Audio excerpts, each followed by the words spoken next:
Alrighty folks, welcome back to another episode of the Modern Classic Giveaway Bike Series. And today we are out here on the Honda Rebel 1100.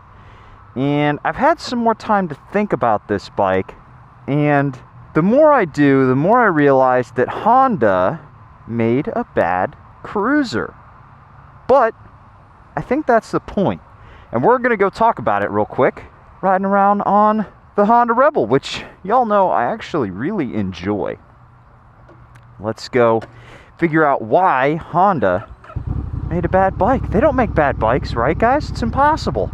Real quick before we get out on the road, guys, I need to take a second and shout out our sponsor for today's video, Rockform. I've had my phone in a Rockform case and phone mount combo that I spent my own hard-earned doubloons on, and I've abused the thing like I abused my DRZ, and it still keeps on ticking. But that's not what we're here to talk about today. Nope, today we're talking about their new small form factor wallet. Keep all your cards and cash in one nice neat stack, and because it's Rockform, you know it's gotta have some magnet technology in it somewhere, and sure enough, you can pop it right on the back of your phone case. You don't have to run around looking for your phone, your wallet, and your keys while you're getting ready to leave your house. The wallet has RFID blocking technology, it's made out of durable metal, and you can pick yourself one up on the cheap by clicking the link down below using the code YN25 for 25% off your order. While you're there, don't forget to check out their whole range of goodies for your phone.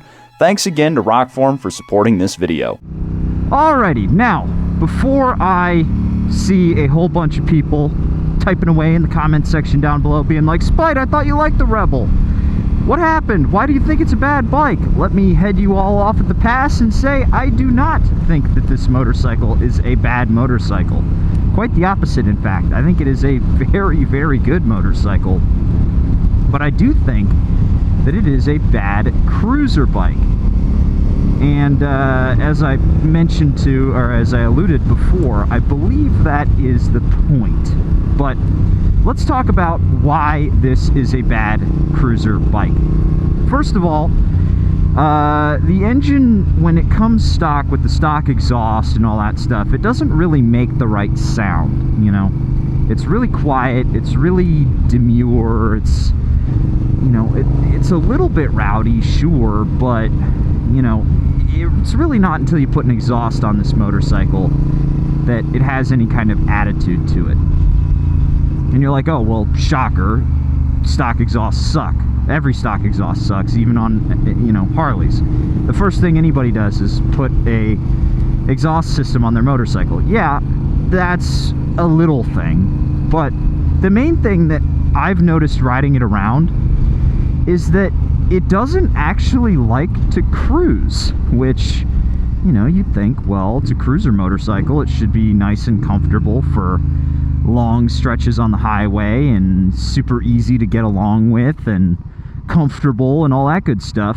And in that sense, it's not a very comfortable place to sit from stock, especially for a guy my size. I imagine if I was a little bit shorter, I'd be a little bit more comfortable from my hips down, but because I'm as tall as I am, I can actually reach the bars. There's a very significant reach from where you're sitting, which is basically upright like this, to the handlebars. You have to like lean forward, and what that causes you to do is it causes you to slouch like this. You know, you can't really see it, but you know, my spine is curved like this, you know, and that's not a very comfortable place to sit, especially for a long time. Your feet are out in front of you, which puts all of your weight on your tail, which on big cruisers is fine because they come with, you know, a Barca-Lounger seat underneath you. And this one really doesn't have a very comfortable seat. It's wide and stuff, but it's just not very comfortable. It's not very squishy, and I think it's in the wrong spot. I think it's a little too far forward, especially for a guy of my height. Again, if I was a little bit shorter, maybe I wouldn't have that problem so much. But then, you know, ergonomics problems aside, you get the motorcycle out on the highway like we just were, and it's kind of boring to ride it like that. The engine's just, you know, you're in like 6th gear, just puttering down the road like this, and it's no fun. Where this motorcycle comes alive is on a twisty road. It's so much fun to ride this motorcycle in anger because it holds a line really well. It's really aggressive when you get on the throttle, and the engine braking sounds great, you know? It sounds great on the overrun. And it is so easy to go searching for the pegs on this motorcycle, mostly because they're in a stupid place, but also because the bike just leans and leans and leans and leans. It just won't stop leaning over. And at no point does it feel like, whoa, okay, no, I gotta stop leaning or, you know, I'm gonna crash. No, it's completely adept at riding however you want to ride this motorcycle. And it produces such a great amount of torque that, you know, you really can just power out of a corner. And the more I ride it, the more I realize that Honda really just wanted to make a naked bike. That's really all they wanted to do. They wanted to make a naked parallel twin that was lightweight with some good tech in it.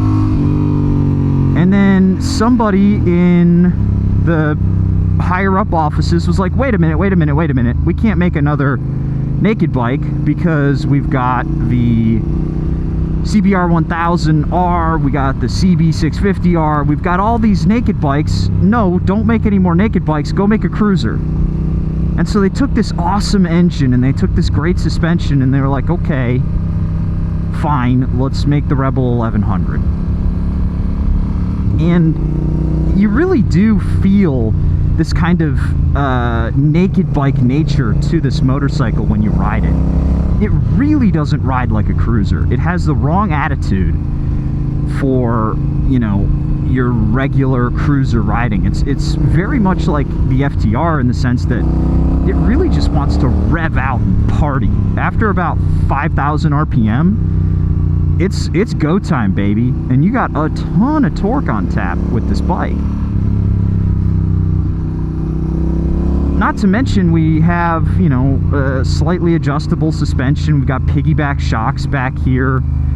You know, we've got all sorts of adjustable rider modes and all those gewgaws that you normally see on fancier naked bikes. You know, that's not to say the cruisers don't have adjustable rider modes and stuff. Some of them do, some of them don't. But at about 10 grand, usually that's stuff that you don't see on a cruiser. Stuff you see on a naked bike, but not on a cruiser. So, if they made such a bad cruiser and they wanted to make a naked bike so bad, why do I like it? Because badly set up cruisers, that's kind of the cruiser thing, right? Think about it. You get a Sportster and everybody changes their Sportster up in some way, somehow. They do something to that Sportster to change it. Normally it's an exhaust, normally it's a fuel pack 3. Sometimes you see guys adjusting the suspension, which you absolutely should if you own a Sportster. Definitely put some taller suspension on in the back. You've got all sorts of little things here and there that people do, all the way up to crazy big power head kits. You know, people do a lot of stuff with Sportsters. And as much as I adore the Sportster platform, that bike is also a bad cruiser because it's underpowered, it's heavy, it's slow, doesn't steer all that great, doesn't do the highway all that great. Really, the Sportster's just generally kind of a bad bike from the factory. But that's kind of the point, right? Harley sells you a bad bike because they know you're just going to fix it yourself. You're going to set it up the way you want.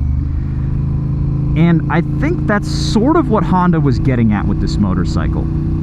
If you are the kind of rider who just wants a motorcycle to work, the Rebel does that. You know, it just kind of works. And we're going to go back down Spicewood because I want more twisty roads because I don't like cruising on the Rebel. chase down those bikes I just passed. You don't want to cruise on the Rebel. It's really just not in its wheelhouse, and you really do need to work on this motorcycle to make it a good cruiser. But therein lies the point, right? It's like the Sportster. You gotta sit there and you gotta fix it. You gotta put your own suspension on it. I would probably put, you know, some progressive 412s in the back. Maybe I'd go up to like 12 or 13 inches, really jack the rear end up, which I think would substantially improve the handling, which is already really sharp. You know, this bike handles really well. And, you know, improving the ride height would make it more comfortable for me. I would change the handlebars around, make the pull forward a little less aggressive. I would sweep them back a little bit. I'd raise them up. I'd change the pegs. And then at that point, you're really treating the Rebel like a modding platform, like the Sportster. And I think Honda really thought about that when they were making this motorcycle. And I think that's why we see stuff like the pegs on this motorcycle being kind of weird and cheap and bolted on in a strange spot. I think it's why we see the seat being so abysmal and why the bars are in such a weird spot. I don't think they necessarily intended for everyone to run out and buy the bike and wrench on it, rip it apart, and replace all the stuff. I think that they set it up well enough that if you don't care about any of that, you can just ride the bike the way it is. But if you want to do the typical cruiser thing, I think this platform would really reward you for spending the time thinking about your mods and making the bike your own. And then, since you don't have to do anything to the engine, you just put an exhaust on it, maybe you put a tune, maybe you put a filter on, maybe. Really, you just need an exhaust. Because we're running an exhaust, we're running the Vance and Hines system with no tune and all that stuff. And it makes plenty of power, guys. Trust me, this bike is a very rapid little motorcycle. So you don't need to address the engine, which is the most expensive part of working on any Sportster, is making a Sportster make power. So you get to spend all your money on the things that actually matter to you, you know? You don't have to spend $1,300 on a new set of cams or a new set of heads and a tune and parts and blah, blah, blah, and taking it to a dyno to get it fixed and all that crap. No, you can just get yourself your fancy suspension, jack up the rear a little bit, and, you know, put a new seat on it and you're ready to go. The thing to realize about doing all of that stuff is if you go down that road, you're really de-cruiserifying this motorcycle even more than it already is, you know. You're going to raise the tail up, and then it's going to feel a little bit more like the naked bike that Honda wanted to make. Now, is that so bad? No, I don't think so.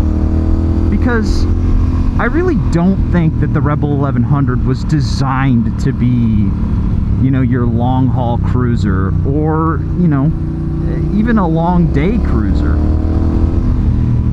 I did about 150, maybe 200 miles on it when I was doing my living with, and that was about all I could take. Any more than that, and I really wanted to be done. So I don't know. It really doesn't feel like cruising was the reason to be for this bike.